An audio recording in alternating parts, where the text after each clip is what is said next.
اللهم صل وسلم وبارك على سيدنا محمد وعلى اله واصحابه اجمعين. ازيكم يا حبايبي؟ عاملين ايه؟ انا اميره احمد ودي قناتي. لو اول مره تشوفوني او تزوروني فعلوا زر الجرس وشاركوا في القناه عشان يوصلكم كل جديد.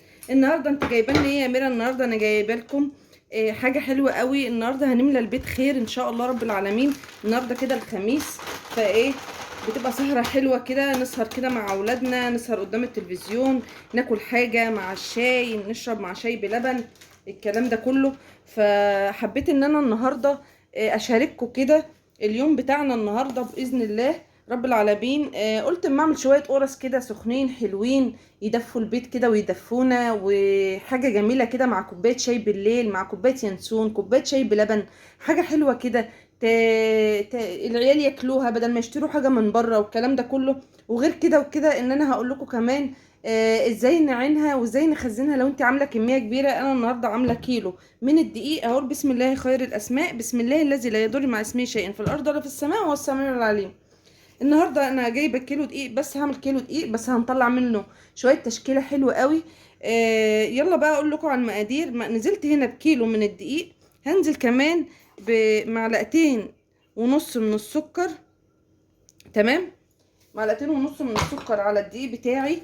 هنزل كمان بمعلقتين كبار من السمسم المحمص اهو زي ما احنا شايفين بالشكل ده كده. عندي هنا برضو رشة من الملح لتعادل الطعم مش اكتر. عندي هنا ما يعادل، هو كيس بيكنج باودر، ما يعادل معلقة كبيرة من البيكنج باودر. تمام، هنزل بمعلقة واحدة بس. عندي هنا كيس خميرة كامل زي ما احنا شايفين اهو، كيس خميرة. كل المقادير بتاعتي نزلت بها على بعضها كده، ولا هيأثر عندي اي حاجة ولا هيبقى اي حاجة يعني. لو احنا نزلنا بالمقادير دي كلها، سيبكم للناس اللي بيقعدوا يقولوا لازم مش عارفة ايه ولازم ايه. هدمج كل المكونات بتاعتي هنا كده زي ما احنا شايفين كده مع بعض.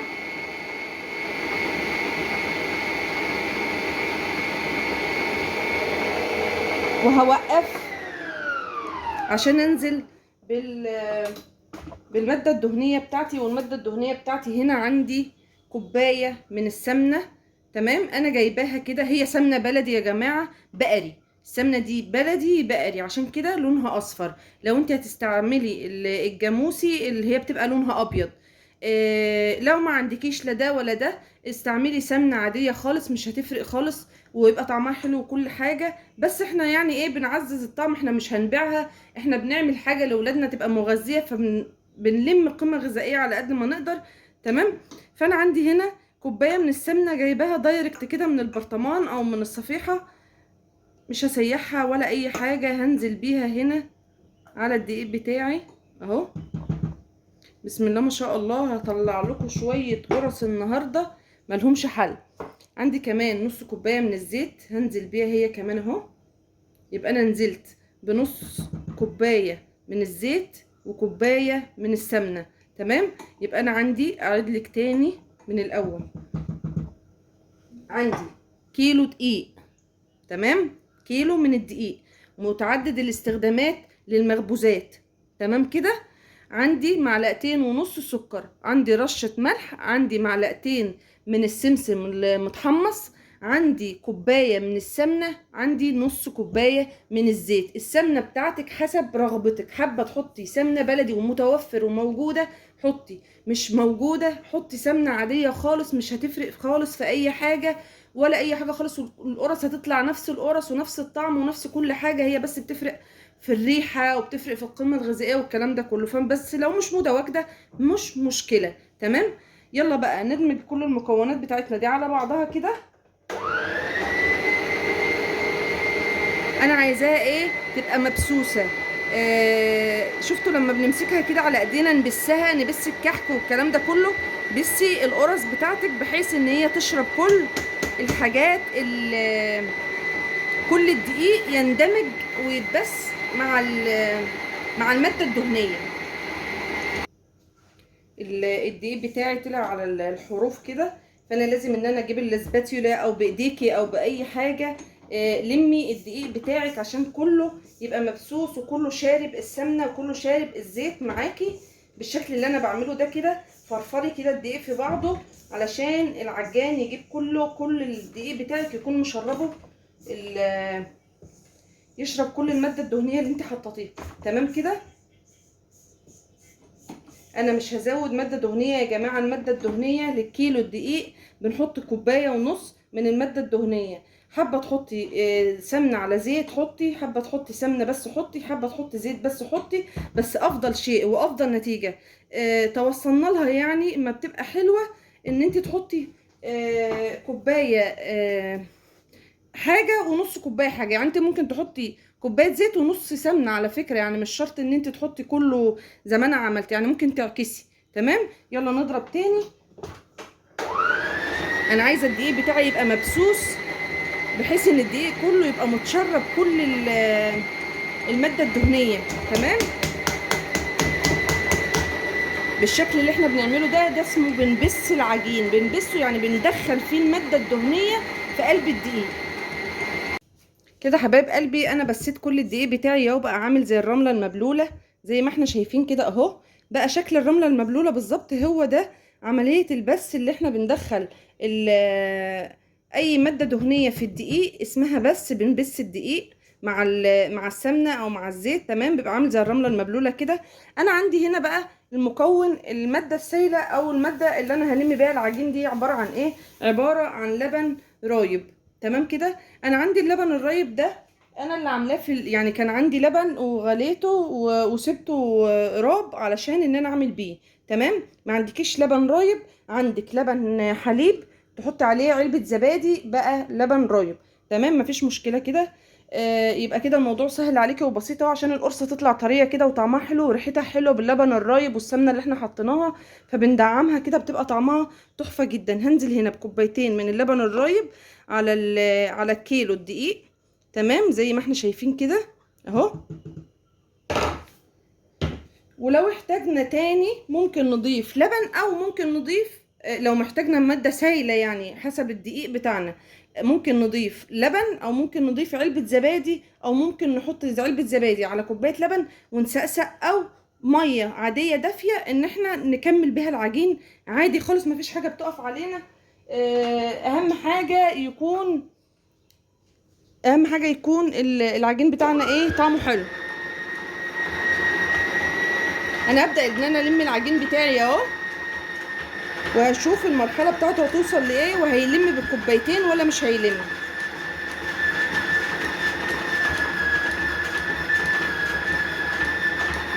اهم حاجة بس ان يكون اللبن الرايب او اللبن بتاعك يكون دافي، ما يبقاش ساقع علشان الخميرة بتاعتنا وعلشان يتفاعل على طول.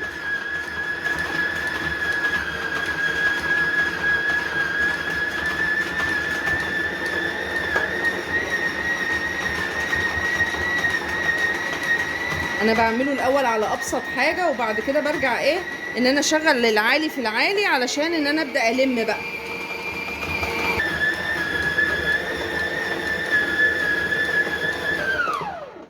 بصوا حبايب قلبي، بصوا كده معايا. انا كنت مجهزة علبة زبادي اهي. تمام.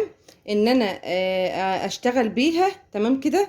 فخلاص انا العجينة بتاعتي لمت معايا وزي الفل زي ما احنا شايفين كده.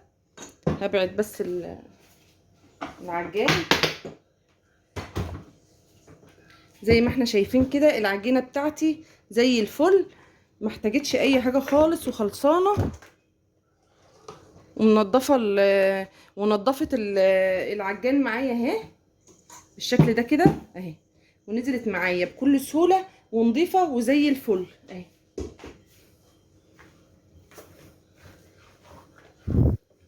شايفين اهي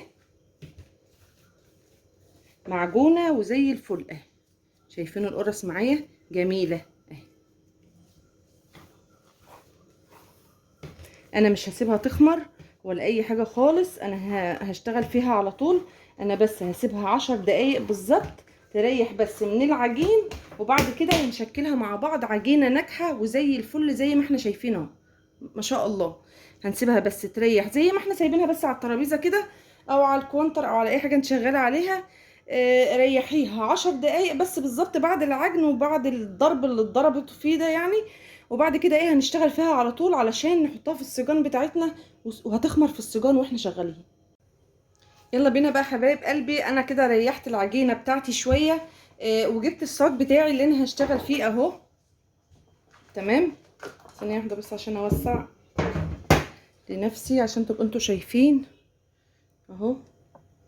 يا رب يكون واضح. بس هبدأ ان انا بقى ايه اشكل العجينة بتاعتي حسب ما انا عايزة زي ما انتوا شايفين كده. تمام اهي. عايزاها صغيرة بقى سيبيها صغيرة. انا خلي بالكم انا ما سبتش العجينة تخمر معايا. انا عملت العجينة ريحتها 10 دقايق بس، وسبتها ان انا على ما ال10 دقايق دول سبتها تريح. انا ما قعدتش جنبها، انا لميت مطبخي وظبطت حالي واي حاجه اتوسخت جنبي نضفتها والكلام ده كله. هبدا بقى ان انا ايه احشي باول حاجه. عندي هنا شويه عجوه كده كانوا عندي في التلاجة، جبتهم حطيت عليهم معلقه سمنه وعملتهم كده بايديا بسم الله ما شاء الله، بقت زي الفل اهات وطريه وجميله جدا. تمام. انا هحشي عجوه وهحشي ساده وهحشي جبنه. بصوا هبدا ان انا الفها كده اهي بالشكل ده كده، وهبدأ ان انا ارص في الصاج بتاعي. عايزة تعمليها كبيرة اعمليها، عايزة تعمليها صغيرة اعمليها، دي بقى ايه حسب رغبتك انتي. في حد عايز يبقى مثلا ياخد قرصة واحدة ما ياخدش غيرها. تمام. في مثلا ناس بتحب الحاجات الصغيرة، يعني مثلا تحب الحاجات القرص بيبقى شكلها صغير كده والحاجات بيبقى شكلها صغير. تمام اهي. يعني مثلا في كده وفي كده اهو. وطبعا انت ايه هتميزي بقى السادة مثلا، هتميزي السادة من العجوة من حسب بقى ما انت هتحشيها ازاي وهتبقى شكلها ايه معاكي. تمام. بالشكل ده كده اهي سهلة جدا اهي. ارصهم جنب بعض كده وارجع ان انا ايه براحة ايدي كده واقوم في ثواني احطها. مش هتاخد مني ابططها مش هتاخد مني ثانية.